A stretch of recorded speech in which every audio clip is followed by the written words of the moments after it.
지금 바람이 불고 있습니다. 바람은 우리가 원하는 대로 일으킬 수 있는 것은 아니죠.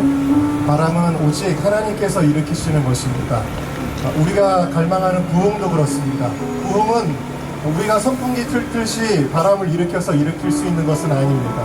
그러나 하나님에 속한 이 바람이, 이 성령의 바람이, 이 부흥의 바람이 오늘 이 부산 땅에서부터 이 대한민국을 뒤덮는 바람으로 하나님께서 일으켜 주실 줄로 믿습니다. 홀리위크의 첫날 첫 번째 이 부산의 예배가 그런 바람의 시작점이 되어질 줄로 믿습니다. 우리 옆에 분들하고 한번 인사하겠습니다. 당신으로부터 부흥이 시작될 것입니다. 아멘. 우리는 이제 이 부산역 광장에서 예배를 드리고 있는데 이 예배는 한 20분, 30분 후면은 끝이 나겠죠. 그럼 우리는 예배를 마쳤다, 예배가 끝이 났다라고 말하고 우리가 늘 주일에도 교회에서 그렇게 하듯이 모든 것을 끝내고 돌아갑니다. 이제 예배를 끝냈으니 됐다라는 생각을 합니다. 과연 예배는 어떤 끝으로 마무리되는 개념일까요? 지금으로부터 딱 10년 전 2012년도에 있었던 홀리위크의 이야기를 여러분들에게 소개해드리고자 합니다. 2012년도에 저희는 88체육관이라고 하는 굉장히 큰 체육관에서 홀리위크 집회를 월요일부터 주일까지 7일 동안 진행을 했었습니다. 그때 우리 청년들이 돈이 없었기 때문에 이 체육관을 일주일 동안 빌리지를 못하고 저녁에 집회를 하는 시간에만 체육관을 빌렸습니다. 그래서 어마어마하게 큰 20m가 넘는 큰 무대와 또 현수막과 음향과 조명을 매일 설치하고 매일 철거해야 하는 굉장히 육체적으로도 힘들고 정신적으로도 힘든 그런 집회를 저희가 일주일 동안 했습니다. 그렇게 힘든 중에도 청년들이 한 명도 불평하지 않고 기쁨으로 섬길 수 있었던 것은 부흥에 대한 갈망이 있었기 때문입니다. 하나님께서 이 홀리위크를 통해 놀라운 부흥을 주실 거라고 믿었습니다. 그렇게 하루를, 이틀을, 3일을 점점 더 큰 기대감으로 열심히 말씀을 들으며 기도하며 집회를 이어갔고 드디어 마지막 날이 되었습니다. 이제 마지막 날이니까 오늘은 정말 큰 역사가 일어날 거야. 하나님이 이곳 가운데 정말 뜨겁게 역사하시고 임재하실 거야 라는 엄청난 기대감들이 우리 가운데 있었습니다. 그리고 그날은 굉장히 유명하신, 또 제가 존경하는, 평소에도 말씀을 전하시면 정말 놀라운 은혜가 있는 귀한 목사님이 강사로 오셨습니다. 근데 이게 웬일일까요? 가장 기대감이 컸던 그날 굉장히 뭔가 예배가 공허하고 허전했습니다. 목사님도 평소와 다르게 컨디션이 안 좋았는지 좀 주변적인 이야기만 하시다가 예배를 엉성하게 마치시고 돌아가야 되는 그러한 일이 벌어지게 되었습니다. 일주일 동안 눈물로 고생하며 섬겼던 우리들에게 굉장히 허무한 마침이었습니다. 어쨌든 시간이 다 되었고 체육관에서 우리는 정리하고 나가야 되는 마지막 날이었기 때문에 드디어 예배를 마쳤습니다. 그리고 목사님의 축도가 있었고 그리고 이제 찬양팀이 나와서 마지막 환송하는 찬양을 부르고 있었습니다.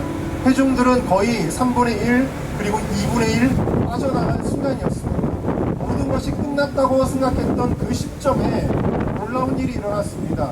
갑자기 제 가슴이 뜨거워지고 하나님의 임재가 저를 덮치는 것이었습니다. 마지막 환송의 찬양을 인도하고 있었는데 한 번 더 기도하자고 이야기하고 싶은 욕망이 제 안에서 성령의 감동으로 일어났습니다. 그리고 나가던 청중들에게 이야기했습니다. 우리 한 번만 더 이 땅의 부흥을 위하여 기도합시다 라고 그렇게 권유하고 그 자리에서 기도하기 시작했는데 놀랍게도 제가 신학교에서 배웠던 역사 속의 놀라운 부흥의 현장들, 그 강력한 임재가 예배가 다 끝나고 돌아가는 그 시간부터 임하기 시작했습니다. 얼마나 그 임재가 컸는지 사람들이 바닥에 그냥 쓰러지기도 하고 어떤 사람에게는 병고침의 은사가 나타나기도 하고 어떤 청년들은 환상을 보기도 하고 예언을 하기도 하는 놀라운 역사가 일어나기 시작한 것입니다. 그리고 하나님께서는 일주일 동안 고생했던 우리 청년들에게 내가 너희가 끝까지 함께 해줘서 너무나 기뻤다라는 음성으로 우리 청년들을 위로해 주셨습니다. 제가 그때 깨달은 것이 하나가 있습니다. 예배는 끝나는 것이 아니다라는 것입니다. 예배는 새로운 시작이라는 것입니다. 예배는 부흥을 여는 문이라는 것입니다. 오늘 우리가 이 예배를 여기서 마치고 돌아갈 때에도 그것이 끝이 아니라 오늘 이 부산 땅의 이 부산역 광장으로부터 예배는 시작되는 것입니다. 부흥은 시작되는 것입니다. 이번 올리위크의 주제와 같이 비긴하는 것입니다. 다시 시작하는 것입니다.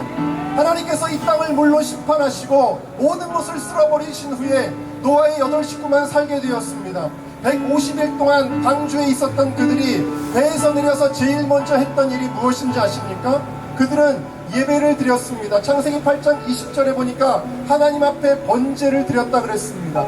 그런데 이 예배는 끝나는 예배가 아니라 하나님께서 모든 세상을 정리하시고 마치 컴퓨터로 따지면 컴퓨터를 포맷하신 이후에 다시 한번 하나님이 새로운 세상을 여시는 리셋 버튼을 누르시는데 그 리셋 버튼이 무엇이냐? 바로 예배라는 것입니다. 이 예배를 통하여 하나님은 노아를 중심으로 새로운 인류를, 새로운 구원의 역사를 이루어 가신다라는 이야기입니다. 여러분, 예배는 바로 오늘 하나님께서 오늘 우리에게 예배하게 하시는 것은 새롭게 시작하라는 것입니다. 여러분의 삶에 여러 가지 어떤 과거가 있을 수 있어요. 실패했던 경험도 있고 아팠던 경험도 있고 눈물 흘렸던, 얼룩졌던 혹은 죄로 얼룩졌던 우리의 부끄러운 과거가 있을 수도 있습니다. 많은 사람들이 그 과거에 얽매여 있어요. 그 과거 때문에 슬퍼하기도 하고 스스로를 정죄하기도 하고 그 과거에 얽매여서 나는 안 될 거야 비탄에 빠져 있는 사람들이 있습니다. 그러나 여러분 기억하십시오. 예배는 새로운 시작이요, 과거와는 단절되는 것이다. 노아의 홍수로 쓸어버릴 수밖에 없었던 그 죄악된 오염된 세상은 이미 끝나버린 것입니다. 여러분의 과거는 예배를 통하여 끝난 것입니다. 하나님은 예배를 통하여 새로운 시작을, 새로운 생명을, 새로운 구원의 역사를 허락하여 주시는 줄로 믿습니다. 그 예배의 중심이, 이것이 가능하게 하시는 것은 바로 이 번제, 바로 예수 그리스도를 예표하는 어린 양의 생명이 피 흘려 죽을 때에 하나님께서는 바로 십자가의 복음을 통해서, 그 십자가 복음을 중심으로 하는 예배를 통해서 여러분들의 삶을 새롭게 하시고 한국교회를 새롭게 하시고 이 부산 땅을 새롭게 하시고 대한민국을 새롭게 하여 주시는 것입니다. 여러분, 우리가 예배를 드릴 때 뭐가 달라지나요? 뭐가 무슨 큰 기적이 일어나나요?